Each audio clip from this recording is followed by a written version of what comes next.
Hello guys, ladies. I've taken my gun apart and I want to show you some parts. I want to show you what it looks like on the inside. You've bought a Marauder, or you might be wanting to buy a Marauder. What I want you to do is do a little homework. There's going to be some reading. There's going to be some investigation on your part of what you want to do, how you want to adjust your Marauder. There's different ways to adjust the Marauder. It's great that you can do this. And what you're trying to do is get a more consistent, what is called a shot stream. Most generally is, you can see it in a chronograph that will tell you what your, how fast your pellet's going. But you're going to go on a website. It's MarauderAirRifle.com. It's a forum. It's a talk forum. Ask questions. Go on there, and there's people that knows what they're doing, knows what they're talking about, and they're more than happy to help you. It's better than going on YouTube, having the wrong information given to you. Our assignment is go into MarauderAirRifle.com and go into tuning for accuracy. That's what you're looking for. There's several people that will help you. They seem to be really nice at what I can see, what I've read. I'm not really too sure who come up with these ideas. I don't want to give out any names and get the wrong name. The best thing to have with this type of tune-up is a chronograph. It'll tell your feet per second. You shoot through it and keep track of your shot streams, shot for shot, 20 shots, whatever. Then making adjustments with these adjustments I'm going to show you. You can flatten your string out, and reading this will kind of be more elaborating into what I'm trying to tell you. It will hopefully give you more shots per fill. I like to shoot the lower end. I'm in an enclosed area in my backyard, so I'm not wanting the really high-powered shots. So what I'm going to do is we'll go through this. I'll show you the parts and pieces and what my thinking is on what they're talking about. And then you can go on there and get more of an idea. We're going to be talking about the striker, the hammer stroke length, the spring tension, the transfer port. One of the things in this tune-up, you will turn your power adjustment all the way up and leave it if you like more power. If you have a chronograph, that's great. If you can share with somebody, that's going to be awesome. That's where you can find out if your adjustments with the spring tension or the hammer striker, that you're doing the correct adjustments to get the best shots. So anyway, we will go through and I will show you some parts, and then, like I say, go onto this website, get on there, ask questions, read the forums. There's a lot of stuff on there, new people that are asking questions that's answered, and it'll give you a lot of ideas what you want to do. You might end up not even wanting to drill a hole. That will be totally your choice. So let's look at the parts of the gun and we'll discuss it. Okay, I took the valve and the parts of the gun. I put them in a little PVC pipe with a cutout in it so we can kind of see. This is the end cap with the spring. This is your hammer. This is your striker. This is your valve. Down here is the adjustment, power adjustment. And this is where, when this hammer strikes this valve stem, it will send air up here into your barrel. And that's right here. Put it right in behind the pellet, which sends the pellet out your barrel. Now what we're going to be talking about, there's adjustment in the back end. Look at your Marauder manual. It will tell you how to adjust your spring tension.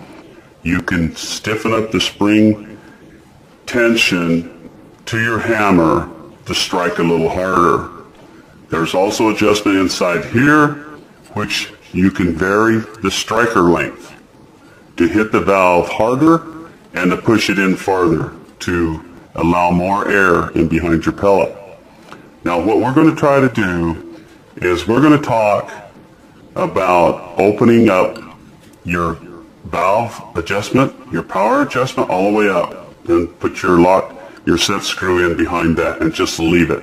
What we're looking for is the striker to hit the valve stem, releasing approximately the same amount of air from one shot to the next. In the forum, they're going to talk about putting in 3 O-rings in front of the hammer, in front of the valve stem. It's going to look like that. What that is a hammer stop. We're going to adjust the striker all the way back to where the hammer hits the O-rings. Then you can, with no pellets in your gun, with your air in your gun, you're going to fire shots, and you're going to start lengthening the striker out to where you start getting more of a full air shot. Then if you have a chronograph, you can start shooting through the chronograph with pellets and lengthen the striker out until you get, say, like if you want 850 feet per second to your pellets. What we're wanting to do is this hammer, say if it's a full 3000 psi, the hammer might stop just outside, well, I don't have my striker set, but the hammer is going to go in and just not quite hit the O-rings. Then as you use up some of your air, the valve stem, it has less pressure. As you use up your air, the hammer's going to go in a little farther, letting the air out. The hammer is controlled in the distance it can travel by the O-rings, hopefully increasing the shots per fill and increasing accuracy. It should lower some of the high FPS shots and raise a few of the slower FPS shots, hopefully yielding a higher efficiency. These adjustments, a higher spring tension with a shorter hammer striker, might yield little or no hammer bounce, easier cocking effort, and good shot consistency. A higher spring tension could eliminate the need for a hammer debounce installation.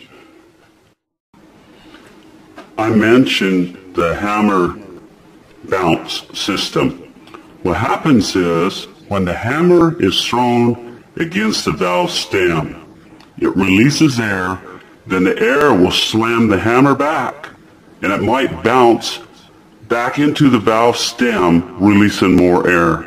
So they have a little insulation that you can put in to hold it from bouncing back and forth. Increasing the spring tension or getting a heavier spring installed might keep it from even coming back off the valve stem. When it hits it and releases, the air pushes the hammer back, but the spring tension will keep it from bouncing. So by increasing your spring tension or putting a heavier spring could keep you from having to pay, I think it's about $35 or whatever, for the kit to, it's a hammer debounce system to put into your gun. So the increase in the spring tension might save you some money. And like I say, you're going to go on the forums and you're going to read up on this, and it'll help you understand what you might want to try to do to get a more accurate shot string and actually get more shots per shot string. I won't have a chronograph. I had some money saved up for that, but I ended up spending it in different areas. So it'll be a while before I have one of those. So what I will do is I'll just take the hollow points and make it accurate. Then I'll have the settings that I want. Your valve adjustment, power adjustment, is going to be all the way open, and we'll use the striker to adjust your velocity. If you're wanting high power, what they're recommending is go to a stiffer spring. On the forum, there's people talking about where you can buy it's a 10-pound spring, where you can order them. It'll have the part numbers, it'll have everything to go with it to help you out get it. If you're wanting full power or more power, my gun shoots really good. I bought a 25 caliber and it's not doing very well with the pellets I bought for it, so I've still got a lot of work to do with it. But this is my 22 caliber and it does a really good job for me, for what I use it for. This is my opinion. What I will do is I'm not going to put the O-rings in the gun. I'm going to put it back together. This is something all of us can do, is buy a heavier spring. In the meantime, increase clockwise the strength of your spring into the hammer, and then maybe order a heavier spring. That's the way I'm going to do it. Put a heavier spring in, adjust your striker back, and then which would be counterclockwise to the left. Then as you're shooting, if you have a known pellet that's accurate, then clockwise, turn it until you get the accuracy of that pellet that you like. And that's what I'm going to do. This is pretty simple to take the end cap off your gun. You're not really messing with anything else on the internal part. There's a screw on the back side, inside here, so you will have to take your scope off. There's a screw on top here. Then there's an Allen screw that's down in the bottom that screws into the barrel. You need to take that out. Then there's another screw on the bottom, right here. It's on spring tension, so you want to hold the cap as you take it off.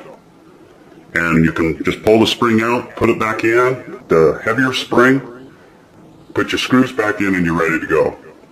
I think that's the way I'm going to go right now. And hopefully you'll stop the hammer from bouncing, give me some more air that I can shoot with. And that would be, if I was going to recommend anything for the start for us, and you guys also, that's the way to go for now. If you have any questions, feel free to ask.